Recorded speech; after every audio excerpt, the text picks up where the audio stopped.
It's no surprise that you found this podcast because we like to think it's pretty unique. Nobody is talking about Manchester United. The press are not interested. They're never in the news, United. If you ask any football fan around the country, they probably won't even have an opinion. They care almost exclusively about their own team. And it's unlikely they can even name any United players.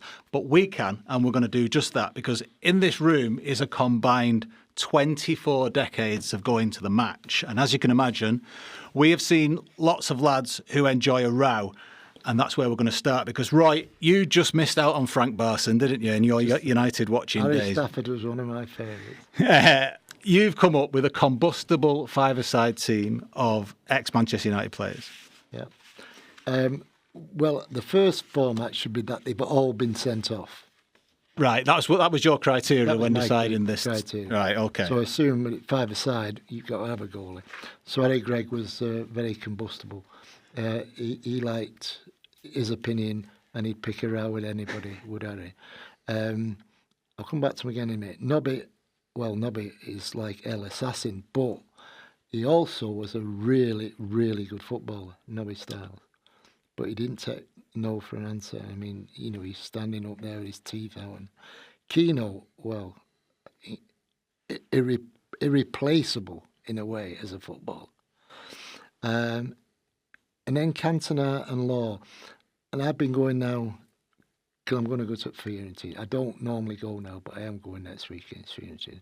But them two are, in my opinion, the best signings over the 70 years that I've ever watched United, because both of them made an absolutely massive change, not just for themselves, the way they brought everybody else on, but they also had an evil side to them. So now people are comparing the signing of Cunha to the signing of Cantona, which feels very premature. Yeah. But do you think the fact that they're both head cases is something to do with that? Yeah, because he's I mean, they're like a bet. I mean, that's worth going to bookies now and saying, what odds have I got that he's going to be sent off in the first 10 games?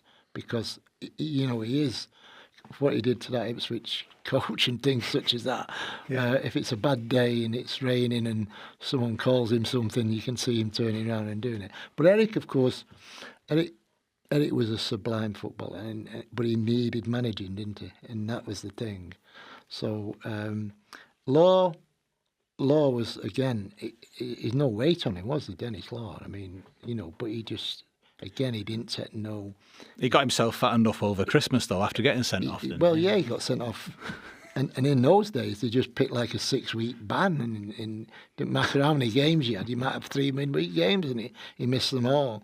Keane, I mean, I still remember when he flattened... Oh, what was he saying? That centre forward. Oh, yeah, yeah.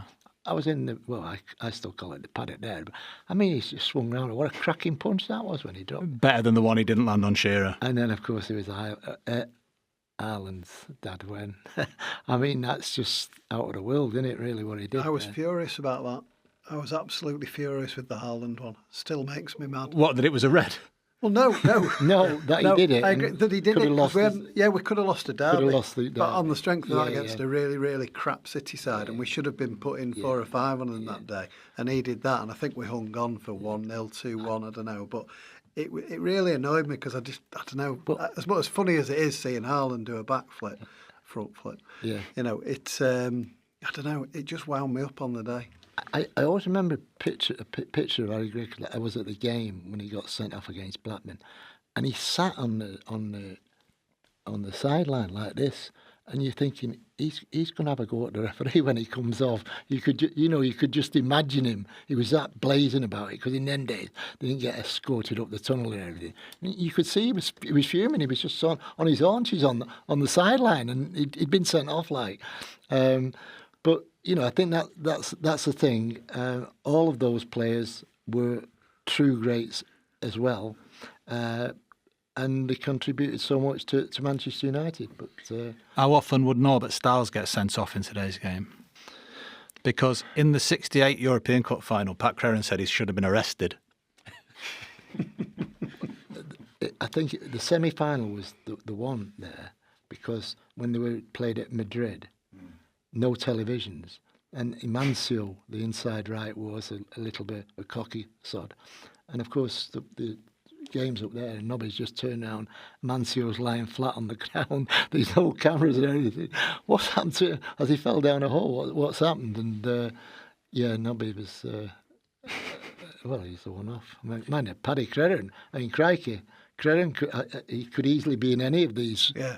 I was going to say that, actually. I think he'd be most angry that he's not in this team. Yeah. All of them, yeah. But of course, the best one with Creran was when Nobby should have got sent off because he'd punched someone against Partizan, and it was Creran who dived in to pull him away, and Creran was the one who got sent off, and Nobby. So he might not have got sent off as much. You see, there's 2 instances where Nobby should definitely have been sent off and got away with it. So I think with these sort of guys as well, Roy, and I'll give you an opinion. They became marked men, targeted men. The referees got a lot of publicity when they sent Law off, but the opposition would target them. Yeah. To try and wind them up. Yeah. And as much as some of these guys resisted, we all saw Cantona like that. Law tried to resist it for a long time, but if you get kicked and kicked and kicked with very little protection, you're going to... And it was a tactic for the opposition. I take Remo's point there because in the end it didn't affect us on that game. But all their violences when they got sent off could have cost us. Yeah. You could say about the sending off, actually, that Eric had in the 1-1. Did we lose the league by 1 point? Yeah. Palace, yeah. And the game finished at 1-1 there. So we didn't lose him for 22 games as well. So we lost the league and a cup by 1 goal, and we lost the league by 1 goal, and he missed 22 games. Exactly. We'd have done the double with him that year, no doubt. Which 3 successive doubles. Yeah, exactly. I think there's a couple of modern day shouts here as well missing. I mean, I was watching a video of Mark Hughes the other day at Main Road, and in one 10-second cameo, he kicked Niall Quinn and double-footed stamped on Steve McMahon. So I think, It was allowed, though. Yeah. Both of those. Part of the game, then. Yeah. No, it was great. It was great to watch. And I mean, you watch that, and it's probably the range of time I've been watching football, and you can't believe that how much it's changed when you see a clip like that, And there's a few others as well. I mean, Nicky Butt, he fell into a few opposition traps, didn't he, over his time? Yeah. And the one, and I'm not actually sure if he ever got sent off, but I remember Marcus Rojo. I think there was 3 or 4 times when he certainly should have been sent off. But he was a nutter, weren't he? Yeah, he was. Yeah. When you looked at him, it was almost as if the referees thought, no, he can't have just meant that. Yeah. No, it was. You can't. Was it mistimed? You thinking? Yeah. No, I mean, probably an accident. No. About Norman, of course, Norman Whiteside. Oh, exactly. When he did Matt Mann, that's Yeah. Anfield. Well, we love them, don't we? Still, Roy, you used when you started going, they were still allowed weapons, though, weren't they? And you came up with a team of traitors. Give me the criteria. Yeah, this was an hard one, to be honest, because it's traitors either way. So ones that have come to us and been traitors to their clubs, or ones that have moved on from United to become traitors. Now, I found this difficult because I've got a lot of respect for players that play for United, even if where they moved on, But Schmeichel, number one, I think the people that I speak to are still angry about his celebration in the 2002 derby, I think it was, the last one at Main Road. I think he lost a few fans that day. Paul Ince, this is actually joining United because he wore a West Ham shirt, didn't he? A United shirt when he was still at West Ham, yeah. And then obviously he moved on to Liverpool. I think that he was sold a bit short by Ferguson on that because I think he drummed up the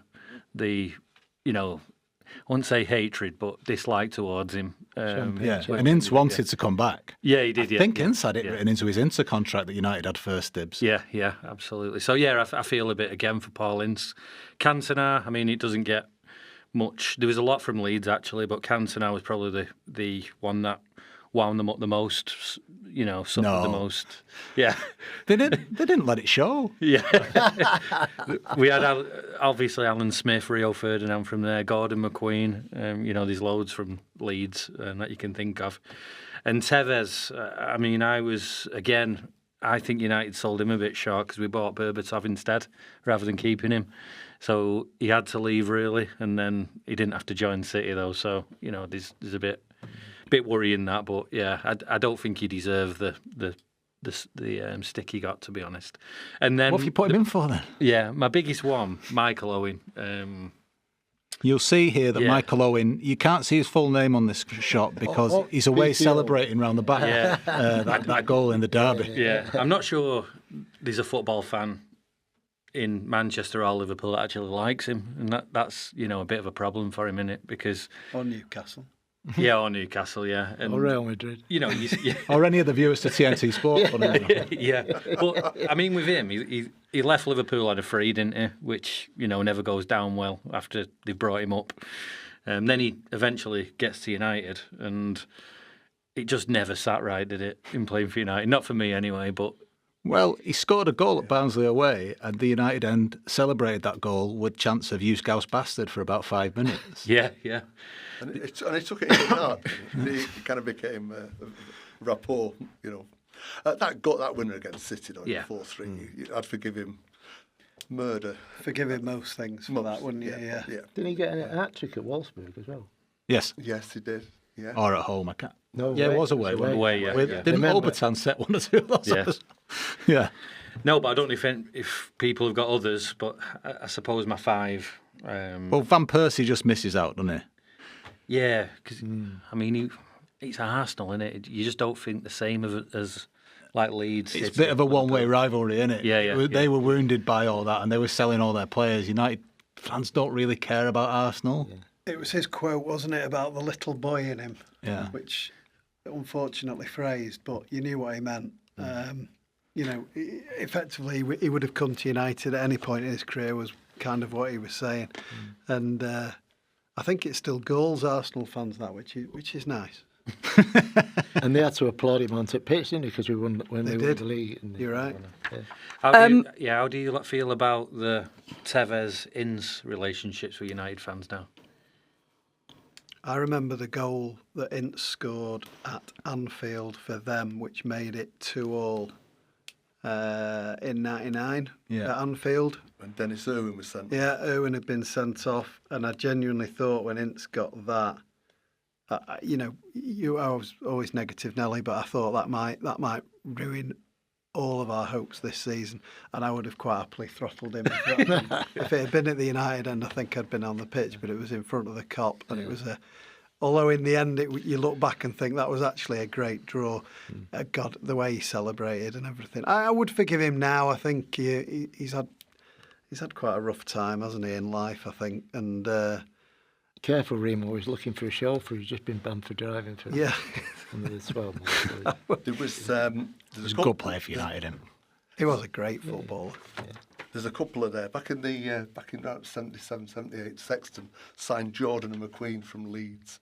Yeah. Around about early 78, and we went. About the first away game of the season was at Leeds at the start of the next season, and they hated it. They were giving us a load of chip, and 0-0. And I think United got a corner right in front of the Gelders end, and the chant went up, Gordon McQueen is a homo, blah, blah, blah. And the ball came across and McQueen nodded it right back in, and into the goal and scored. Yeah. Shut them up right away, and just, I think we won 3-2 that night anyway, but we celebrated that goal long and hard. To ram that down their throats was very... rewarding. They were up for that as much as they were for when Cantona came, because that was two of their heroes, Jordan and McQueen. I couldn't believe we'd signed them.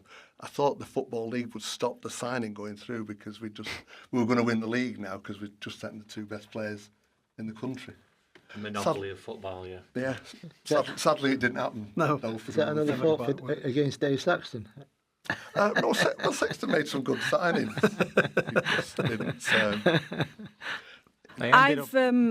I've got a growing list of redeemed traitors. Ooh. So people who I used to absolutely hate, who I'm now, possibly in my old age, or possibly just because I was very wrong and they're actually really nice people. The two main ones are Mark Hughes, who I had a lot of issues with after he left us with the City connections. I also never bought, and I still don't, this idea that he had no control over going to Barcelona. And I always thought he always sort of like said, "Oh, I had no control in it. It just happened, and I was just sort of, I just found myself on a plane one day, and I never quite bought that. And I always had a bit of a few reservations about him, but I've met him a couple of times recently. Therefore, I've become an absolute. I've gone back on my previous things, but the biggest one is Brian Kidd. One of the biggest heartbreaks for me when City won that league was seeing Brian Kidd celebrate and run on the pitch. I managed to not watch the Aguero goal for ages. I was in the Sunderland end during the game. But seeing him celebrating absolutely broke my heart. And I harboured a massive grudge against Brian Kidd for a long time for the stuff that he did at City. But again, recently, he seems to have come a bit more back into the fold at United. He's doing some lovely stuff with the Manchester Munich Memorial Foundation. And he is my number one redeemed traitor. Schmeichel is getting his way in there. He seems to be sort of like back in the fold a little bit. I've not quite forgiven him yet, but I think there's a lot of scope for redemption. Maybe not for Michael Owen and definitely not for Paul Ince, but I don't know if anyone else is mellowing towards any of the people that they used to hate. I think that's me, yeah.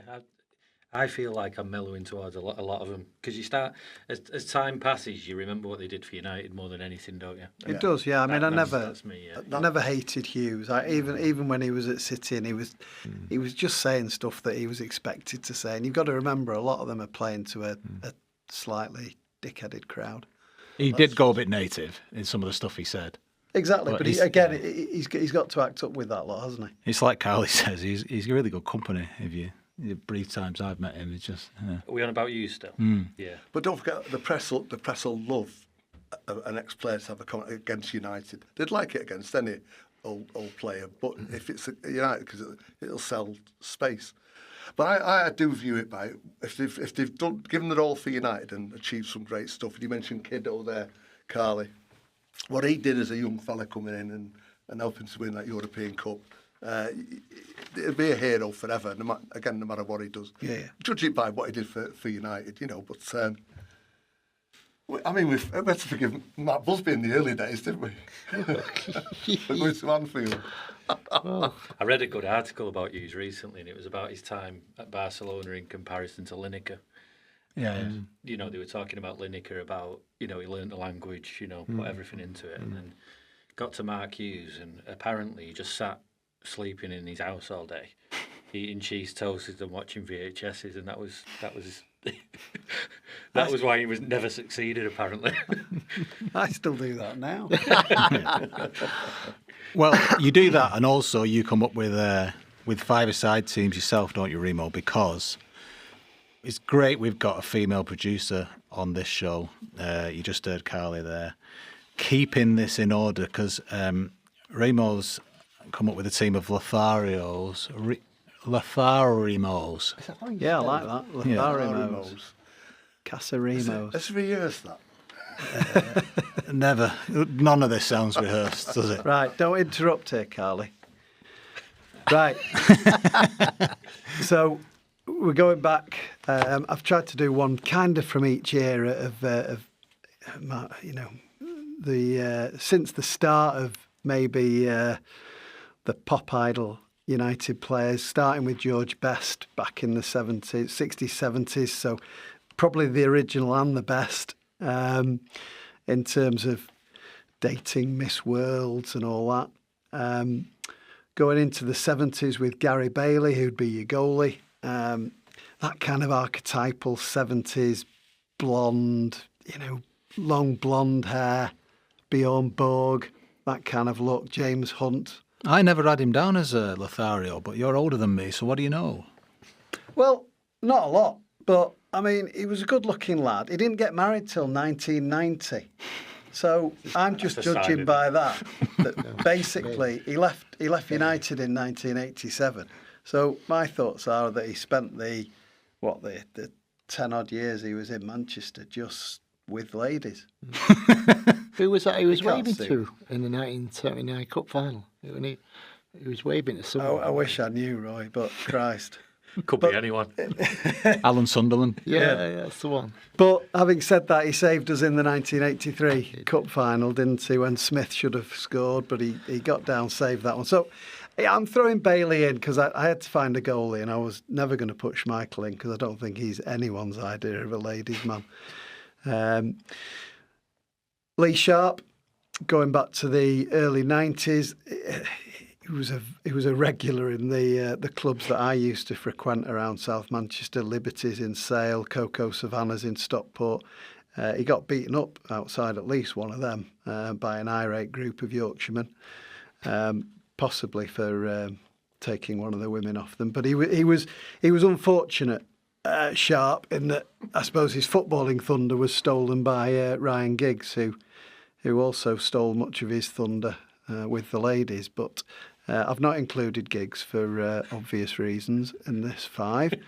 On to David Beckham again, that up there with George Best in terms of the best who ever did it, I guess. Only before he married Posh Spice, because after that he's been a saint. But before that, so I'm led to believe, and so a lot of us who frequented, again, nightclubs around Manchester knew that he was very, very popular with the ladies, and he took advantage of that quite a lot of the time. Dwight Yorke, again, obviously his relationship with Jordan happened whilst he was at United. An alleged liaison with Miss Australia happened on United's Australian tour, which obviously I don't think whether it's actual fact, but it was. No, he said it. He said it in an interview. I'm sure I've read that. Yeah, he just sort of slipped out, if that's the right phrase, of the hotel. Not a great one. Away from the tour, I was allowed some time. I've got a question here actually. Who's your captain there out of George Best or David Beckham? Because that's a hard one, isn't it? So to speak. Oh, Anthony. I would.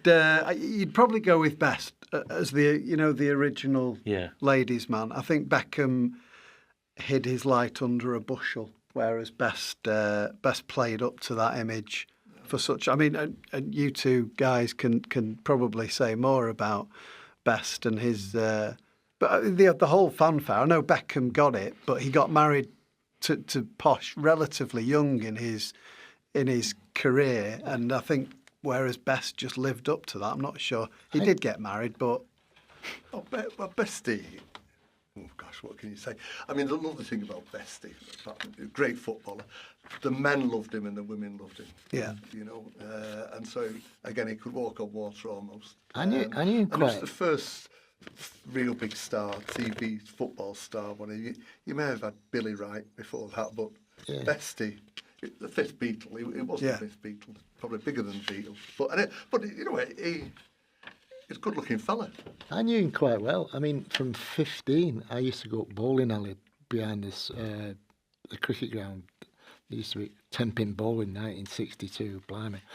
And they were always in there on Tuesday and Thursday nights, all the youth team. And he was quite shy, and I knew him for about 5 years. And then in later life, I used to compare sports dinners, and George, of course, I got to know him again, and he said the first 5 years of his life at United were fantastic, and the next 5 should have been that's back on the field, but it wasn't. But, I mean, like Pete's just said then, the blokes loved him as well because, you imagine, I mean, me and myself and mates, when we went to the bowling alley, you think, well, he can't have all of these girls that are in here tonight. So one or two might want to walk home to Salford as well. Now, I know I said Remo asked me not to get involved and stick my beak in, but can I give you my top 5 United Lotharios from direct personal experience? Oh, wow. It's not us 5 in here tonight. Present company accepted. Right, the number 5 is someone that I haven't actually had direct experience of, but I've met people who know of people who had. So number 5 is Eddie Coleman, who apparently was a real ladies' man. Roy might know about this, was a real ladies' man back in the day. And I've got it on good authority that during the sort of 70s, 80s, early 90s, when there was very little with regard to Munich commemoration on the day of the anniversary of the disaster at the ground, someone once told me that there used to be Cliff Butler from the ground, Pete Boyle's dad, and 2 ladies from Salford who both dated Eddie Coleman at the same time and still turned up every year on the Munich anniversary, having had a few sherries. Number 4, who's already been mentioned, is George Best, who I met I used to be a waitress at United's hotel. What's now the Premier Inn used to be called the Golden Tulip, and I was a waitress there in 2002 to 2005. And I served George once, and he was just... This was like a couple of years before he died, and he was in a really, really bad way. He wasn't drinking at the time, but you could tell that he was on death's door. But oh my God, the twinkle in that man's eye, you've never seen anything like it. Even in the throes of like liver failure and alcoholism, he just had something magnetic about him. Number 3, because I know we're pushed for time, and I can't believe you didn't choose this, Remo, is Clayton Blackmore. Yeah. Can't believe you didn't have Clayton as your 80s choice. Really, really lovely guy. I've met him a couple of times recently, but most sticks in my memory was about 2004. He did. Do you remember Brannigan's on Peter Street? Yeah. Yeah. Is that the Peaky Blinders bar now? I think it is, yeah. He was in Brannigan's one night, and he was just holding court with the ladies and thought he was the absolute king of Peter Street, which, he didn't have much competition, to be fair. Number 2, Mickey Thomas, who used to come in the hotel when I was a waitress with a different blonde lady every couple of weeks, all severely younger than him. This bit's getting edited out. Why? Love Mickey T. Lovely guy. Ladies love him. But number 1 in my top United Lotharios that I've met, the most charismatic, magnetic babe magnet of all the ex-United players I've met, Lou Macari. He is. Now, he used to be he was presenting on MUTV when I was a waitress, but like 20-odd years ago. And he used to come in, and he was just an absolute, like, all the girls loved him. Most of them had no idea who he was. They just knew that he was some guy that used to work in the area that would come in. But they loved him. He was so funny. He was so good looking. He was so cheeky. He was just an absolute superstar. So, you can take your Giggses and your Beckhams, Mickey Thomas, Clayton Blackmore, Eddie Coleman, Lou Macari, and obviously George. I wasn't expecting Mickey T to get a mention. I thought maybe Pallister was coming. He was a bit of I thought them £19 notes you had, Mickey. Yeah, exactly. How many of these? George Best is obviously one. He's dominated the conversation, and he's going to make everyone's best 11 who saw him play. Out of the 5 of us in this room, and out of the 6 of us here today, that's just you two. So we should talk about George Best, because looking at our best ever 11s, he's a shoo-in, and I'm sure if we were old enough, he'd be in ours as well. Roy, I've got your book here somewhere. I might have left it in there. But I've got your book where you've tried to divine United's best 11. I think you've called it The Impossible Job. But you describe Best in that book as the finest player ever to play for United. Yeah, I mean, I was fortunate in seeing the Busby Babes from the age of 8, so I saw them 55 coming through the youth and then into the team. I know where I was on the 6th of February, just like that. So Duncan Edwards, who was one of the first books that I wrote, the first biography ever on Duncan, and people say, well, he must be the greatest player. The only downside I've got on that is that he only played for 5 years, because he debuted at 16 and he died at 21, and he was very influential. But George Best, to me, is the greatest footballer I've ever seen. But again, that can be you've moved out of the swinging 60s. It's had that emotion with you. But I think when you look back at his skills, he was quite simply the finest footballer I've ever seen. And there was one game I went to at Liverpool, and I was on the Cop end, and the corner came across, and he out-jumped Ronnie Yates and headed the ball home.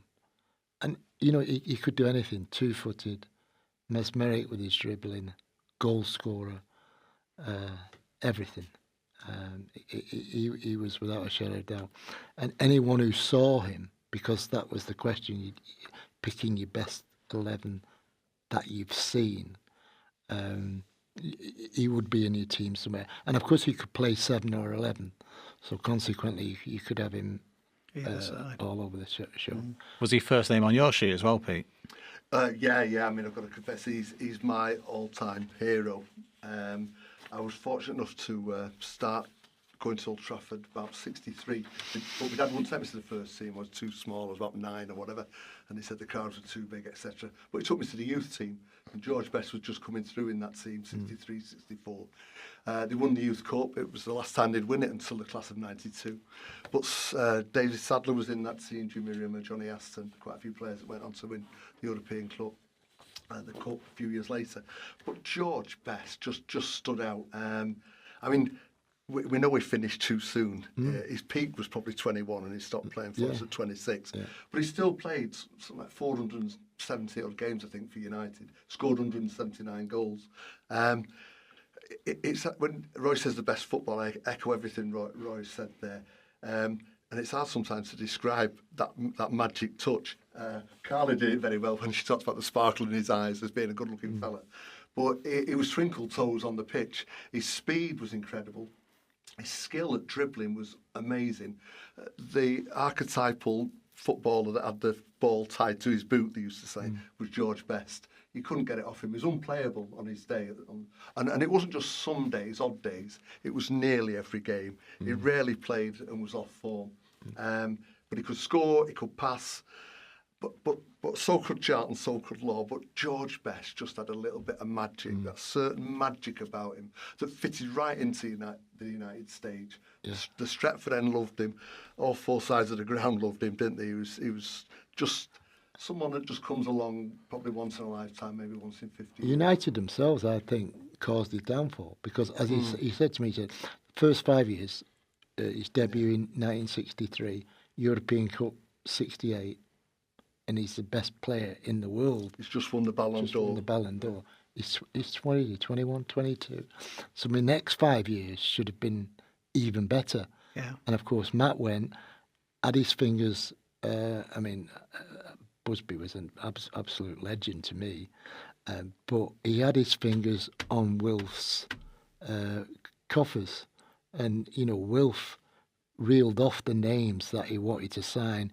Mick Mills, Colin Nish, Alan Ball, Alan Clark when he was at Fulham. Was Shilton one? Shilton, MacDonald, because he took the England under-23s or 21. So he had all these players that he wanted, and he got Ian Yore. I mean, and that was Matt, because Matt...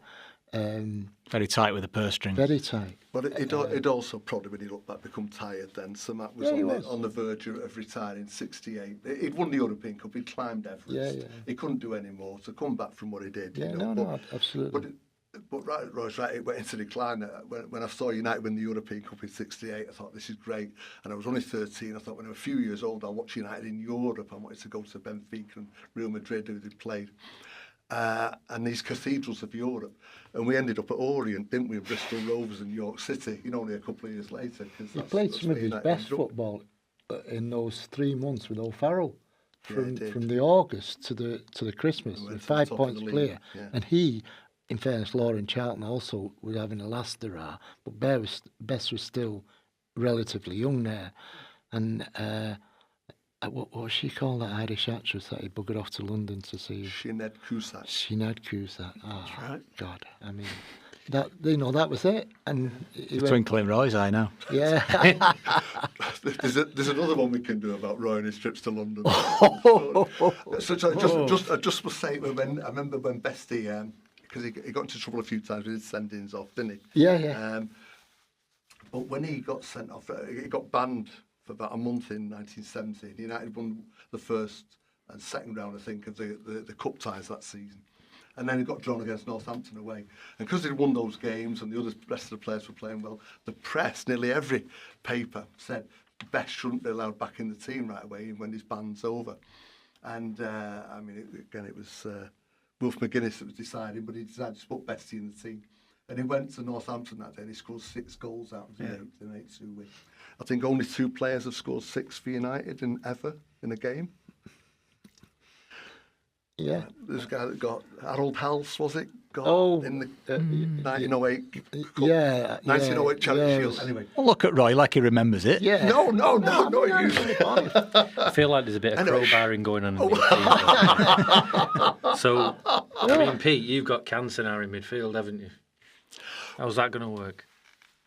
Well, all these players that we got down, well, all the ones in my team, of what I've seen is yours as well, lads, they were so good, they could play anywhere. A great player could play anywhere. You could have Ronaldo at full-back or anywhere in your team, couldn't you? Well, Cantona, I wouldn't have him as an out-and-out striker. He made things happen as well as scored goals. But a great player. So it's not Cantona being in the team that bothers you, it's that I put him in midfield. Yeah, and I noticed Bobby Charlton on the left wing in Rise. Well, to be honest, I mean, again, I saw Charlton come all the way through.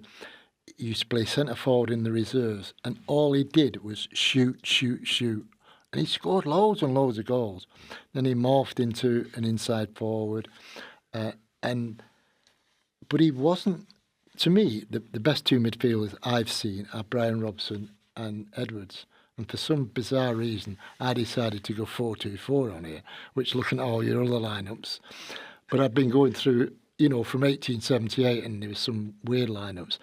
But the best, Charlton wasn't as good a midfield player as Robson and Edwards. And he wasn't as good a centre forward as Tommy Taylor. Tommy Taylor, people forget, if you look at these stats, and I don't like stats too much, but he is still the highest goals per appearances if you take 100 goals, and 0.5 more than Van Nistelrooy. Yeah. He was a but you have to put Charlton in the team, and he sacrificed a lot of his time with England and with United by playing on the left wing. So that's why he finished up on the left wing in that. I tell you what's interesting as well is the Ferdinand and Vidic, because the amount of centre halves you two have seen, that's some compliment, isn't it? Well again... I was going to say, if you look, just take United's history and stand right back from it, the pinnacle was 2008, 2009, yeah. No matter who your favourites were or whatever, that was when we conquered the world, and you would say that perhaps we've gone slowly backwards from that, even though we've won a lot of trophies. But that team that made it, that won the Champions League and the World Club Championship, and won 3 titles on the row.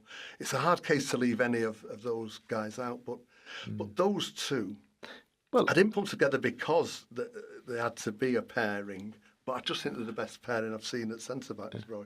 I did put them as a pairing, and again, what I should have realised, and I've done the bloody book, I should have really realised this, that you could actually imagine people from different areas. You could have Stam and Buchan. Yeah. Why is Buchan not in there? Because there's a Rolls Royce for the left half. Or I know we spoke about McGrath before, Remo. Yeah. He was a real Rolls Royce, but I think he was a Rolls Royce with Villa and Ireland more than he was at United. So you could have flexed, and I had it in my head that I've got to pick a partnership. So it's Bruce and Pallister, and but Ferdinand and Vidic. I couldn't have Vidic just for the fact that Torres ran through him that many times. 3 times he got. Was it 3 times he got sent off? That 4-1 at home he got. It's just every time he played against Torres and quite often Liverpool, he just had an absolute nightmare. I'll let them two off with a crowbarring, but Roy Keane, you've got it right back. Someone has, haven't they? So, that's not you, me. Andrew. Yeah. I have, because how are you not having Roy Keane in your side? And in my defence, when Schmeichel got sent off against Charlton in the Cup and they had to sacrifice a man, Roy Keane went to right back. He was brilliant. He was brilliant anywhere he played. Anyway, he was even that time. Do you remember the Dirty 30 game when like 30,000 people got off against Chelsea because United were 3-0 down? Yeah. I wasn't among the people who got off. He was brilliant that day at centre back, Roy Keane, and he was brilliant against Juventus away when everyone was giving United no chance and saying we're going to get rolled over because they was physical. He was an absolutely incredible centre-back, centre-half, whatever you want to call it, and he could play at right-back, no problem, but he wasn't as good a midfielder as Brian Robson, and you've never watched football if Paul Scholes isn't in it. I mean, Roy and Pete, like they've seen Duncan Edwards, Roy's seen Duncan Edwards, if you're going back that far, I can understand Scholes maybe not being in it, but Brimo's not putting Scholes in. That I read that and I could not believe it. I almost threw my phone away, but it's expensive and it upset me. You've avoided the tough choice in midfield there, one which we've all chose, you know. I didn't know, Ant, you were going to do a BBC verify on the line. No, I'm okay with people's decision making. I'm just not so happy with the Crow. It's an impossible. There's a lot of it going on in. It's an impossible question to answer. Exactly. And it's so enjoyable to look at all the different. I mean, we're so lucky. We're Manchester United supporters, whether it's 5 minutes, 50 years, or whatever. It's still a great, great club. And I feel really lucky just looking through this when every one of us, including your 70 years watching it, has got Peter Schmeichel in goal. So we're pretty much all agreed we saw the best keeper that there's been. And everyone's got Dennis Irwin in this as well. Yeah. Dennis was lucky on mine. Now, he is a great, great fullback. I think the greatest right back in United's history is Johnny Carey. And Johnny Carey retired the year before I started watching him.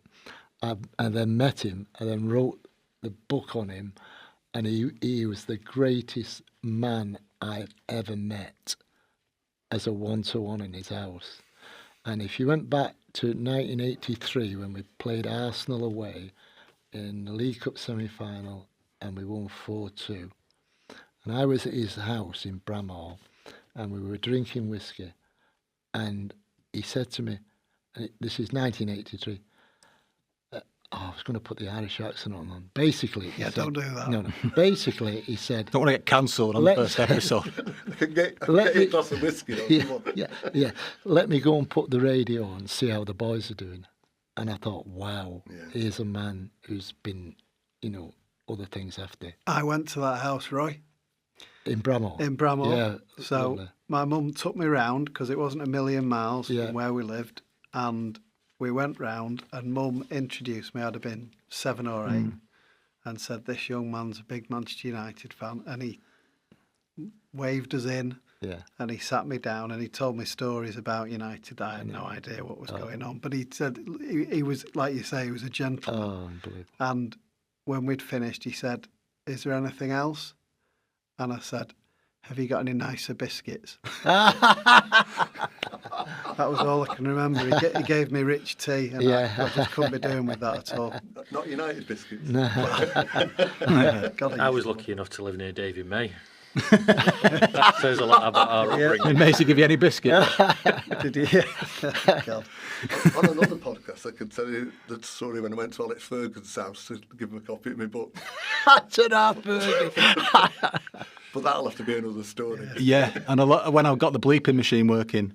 And make sure when we do that, Pete, that you understand what we're talking about, because we're going to finish off with your fives, because you completely misunderstood the brief and went in your fives for A, 5 people who didn't play for Manchester United, and B, no goalkeeper. So I've put Paul Gascoigne there, but as you can see, he's not really concentrating on his task very well, and he's, I don't know, presumably over the side looking for Raoul Moat or something like that.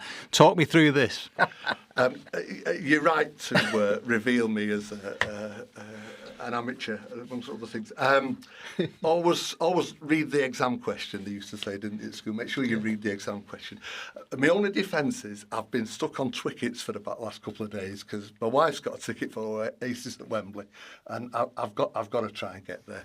Sorry that the City fans and all that, but I'm not seeing them. One of the few big rock and roll bands I've not seen. So, to be honest, Andrew, my mind wasn't fully on it. And I just thought you said it was going to be pint men, men that like to drink. So, but good players. I wanted to make them good players. And you went for everyone in the history of football. Well, hey, George is there. Paul Gascoigne liked a pint. Jim Baxter, one for the older ones, but a great Glasgow Rangers and Forest player, but succumbed to drink, sadly. They all are kind of like a Georgie Best story. Yeah. Paul Merson famously did his drinking beer antics at Wembley after winning a cup. Georgie Best we've covered. Jimmy Greaves, sadly, we didn't know he was an alcoholic till well after he finished playing, but still the highest goal scorer in English football in the top flight. So we're mainly here now. Don't Premier League records, don't we? But if you take the guy that scored the most goals ever, cumulatively, it's Jimmy Greaves. But he was hiding whiskey bottles in dustbins, whereas you were getting them out with Johnny Carey, you know. Yeah, well. Anyway, so I think I'd sent Andrew a note saying, "Pint Man, have I got this right?" Sent it to me. And I didn't even understand. I thought we'd all got the same. I thought we'd all got the same question. Yeah. I didn't realise it. So I thought, well, just in case I've got it wrong, I'll take it literally as pint men, and I put a team together of people that might be classed as pint men. So I've got in goals Gordon Banks. Yeah. Right. No, it's landed. Banks is bitter. Yeah. Okay. Stevie Foster. Ooh. John Smith. I struggle with this one because he played for West Ham and Spurs between 1956 and 1964. I had to look up his shirt number when putting this graphic together, I'll be honest. I'm sure those London fans will remember him. David Beckham. Oh. And just for equality, and I won't use the word that Carly used off air, but to get one of the ladies in there, Beth Mead. Mead doesn't often come in pints. No. It's an Elizabethan drink that I remember the Stewarts used to have. They still make it. I took it on the bus once. And from next season at the women's games, you're allowed it at Old Trafford in your seat. Right, but there you go. Pint of Mead. So I don't know if I've come all the way there from stupid round to partly clever. Just as though you've been drinking, but I know you're drinking. That's where I'm going straight after this. Anyway, there you go. Gentlemen and Carly, thank you so much, everyone. That is it for this episode. Please get hold of us if you want. We are on creamofmanchester1878 at Gmail. If you've made it this far anyway, good for you. Or bad, possibly. Don't forget to like and subscribe. Do like and subscribe, for God's sake. In the next episode, it's back to the old house. The new season starts at Old Trafford. If you're a regular, what differences are you going to notice? What's been happening behind the scenes? Stick around, you might learn something. Meanwhile, thanks for putting up with us and mind the trams.